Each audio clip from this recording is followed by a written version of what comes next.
కనిపించరు, ఒక్క క్షణము రెస్ట్ తీసుకోరు అని నేను మాట ఇస్తున్నా. మీడియా మిత్రులారా, ఈనాడు కేంద్రంలో జరుగుతున్న రాజకీయ పరిణామాలు మనం చూస్తున్నాం.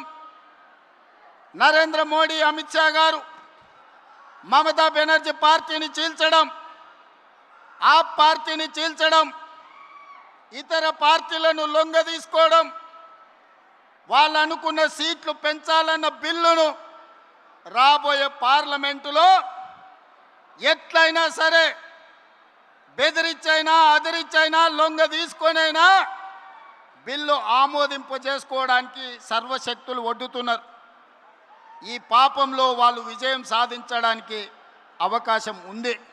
అందుకే ఈనాడు తెలంగాణలో ఉన్న 119 అసెంబ్లీ నియోజకవర్గాలు రాబోయే 2029లో జరగబోయే ఎన్నికలు, ఆనాటి జోస్యం ఎన్నికల 6 నెలల ముందు చెప్పిన, ఈనాడు నేను చెబుతున్న ఎన్నికల జోస్యం 36 నెలల ముందు ఖమ్మం గడ్డ మీద నుంచి నేను చెప్తున్నా. రాబోయే ఎన్నికలు 2029 డిసెంబర్లో జరగవు, 2028 డిసెంబర్లో జరగవు, 2029 మే జూన్ మాసంలో మన శాసనసభ ఎన్నికలు జరుగుతాయి. తెలంగాణ రాష్ట్రంలో ఉన్న 17 పార్లమెంట్లు సీట్లు 26 పార్లమెంట్లుగా మారుతాయి. 119 ఉన్న శాసనసభ నియోజకవర్గాలు 182కు పెరుగుతాయి.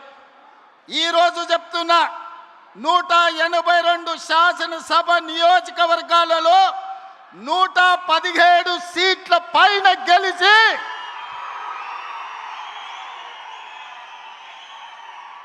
117 మీడియా మిత్రులారా రాసుకోండి.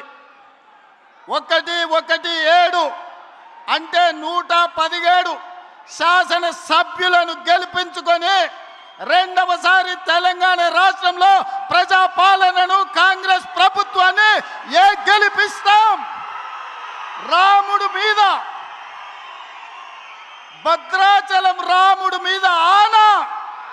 ఇది ఖమ్మం కాంగ్రెస్ కార్యకర్తల మాట. కాసుకో చంద్రశేఖర్ రావు, నువ్వు, నీ కొడుకు, నీ అల్లుడు, నీ బిడ్డ, నీ చుట్టాలు, నీ భజన పరులు,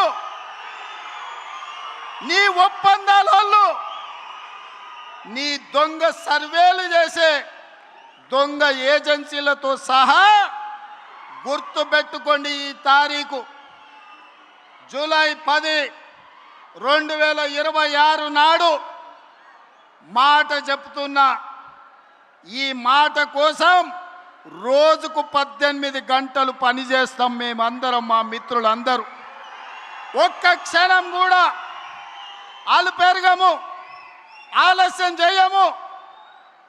ఎవరిని కూడా అన్యాయం జరగనీయం. తెలంగాణ ప్రజలకు, దళితులు, గిరిజనులు, ఆదివాసీలు, బలైన వర్గాలు, మైనారిటీలు, మహిళలు, రైతులు, విద్యార్థులకు